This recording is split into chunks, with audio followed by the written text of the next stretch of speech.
Au nom du Père et du Fils et du Saint-Esprit, ainsi soit-il. Qui de vous, si son âne ou son bœuf tombe dans un puits, ne l'en retirera pas aussitôt le jour du sabbat? Chers fidèles, même en face de la mauvaise foi évidente de ses ennemis, notre Seigneur se contente de prouver doucement la malice de leur mentalité, alors qu'il pourrait les clouer au pilori.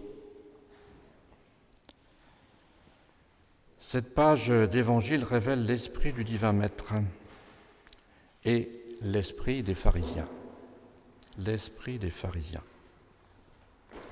Dur de cœur, étroit de jugement, les adversaires de notre Seigneur se fixent sur la lettre de la loi. Leur jugement désaxé transforme la bonté du Sauveur en désobéissance sacrilège. Notre Seigneur, qui pourrait révéler au grand jour l'une ou l'autre des fautes secrètes de ces sépulcres blanchis, met tranquillement, patiemment en lumière la primauté de l'esprit sur la lettre, de la charité sur la rigide observance d'un précepte mal compris. Et cela pour leur propre exemple, puisqu'aucun des pharisiens présents n'hésiterait à retirer de la fosse son bœuf ou son âne tombé dans un puits, même le jour du sabbat, violant ainsi l'obligation du repos sabbatique. Par là, notre Seigneur montre qu'il est bien le maître de douceur et d'humilité, à la suite duquel tous devraient marcher. Quant à l'heureux bénéficiaire de ce miracle, l'hydropique, nous pouvons admirer sa réserve, son silence. Il est bien dans le halo de l'agneau du Père. La maîtrise de soi de Jésus aussi, considérons-la.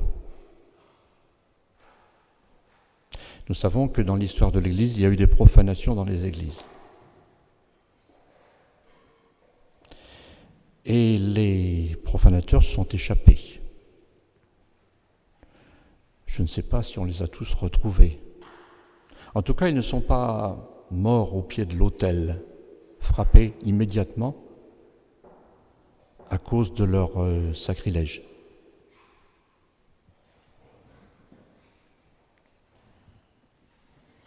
Notre Seigneur ne veut pas la mort du pécheur, mais qu'il se convertisse et qu'il vive.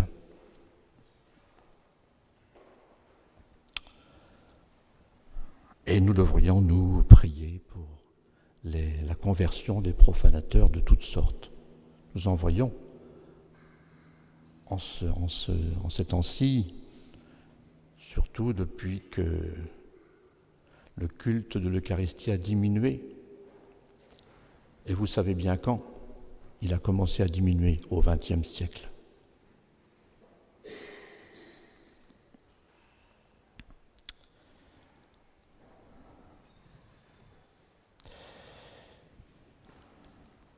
Quelles que soient les oppositions et les trahisons de ceux qui devaient conserver comme une perle de grand prix la messe catholique et continuer le culte du très saint sacrement parfaitement, aussi parfaitement que possible,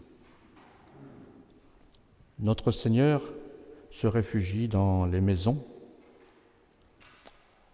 ferventes, maisons religieuses ferventes. Là où on donne à l'agneau pasteur, à l'agneau lumière, à l'agneau immolé, les adorations qui lui sont dues. À celui qui a dit « Je suis le chemin », voici là donc l'agneau pasteur, « Je suis la vérité », voilà l'agneau lumière qui nous donne les vérités de la foi, « Je suis la vie », voilà l'agneau immolé qui, par sa passion et sa mort, donne la vie à nos âmes.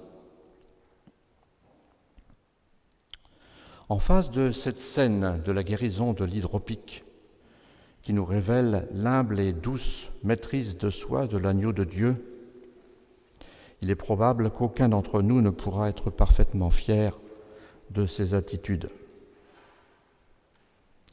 Contre la dureté de cœur et la mauvaise foi de nos interlocuteurs, avons-nous évité toute colère, toute vivacité, toute mauvaise humeur, toute remarque cinglante? Alors ça nous échappe souvent. Et tout cela, nous devrions l'éviter. Nous décorons facilement du titre avantageux de leçon nécessaire ces remarques cinglantes.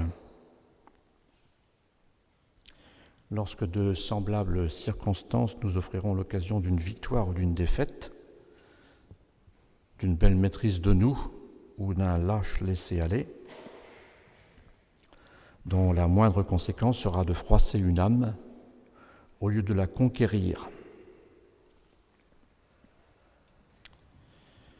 Demandons, chers fidèles, à notre bonne Mère du ciel, qui se possédait si bien au pied de la croix, quand elle était témoin des brutalités des bourreaux contre son divin Fils. Demandons-lui de nous maîtriser, la grâce de nous maîtriser toujours, même dans les leçons qu'il faudra parfois donner. Ainsi soit-il. Au nom du Père, et du Fils et du Saint-Esprit, ainsi soit-il.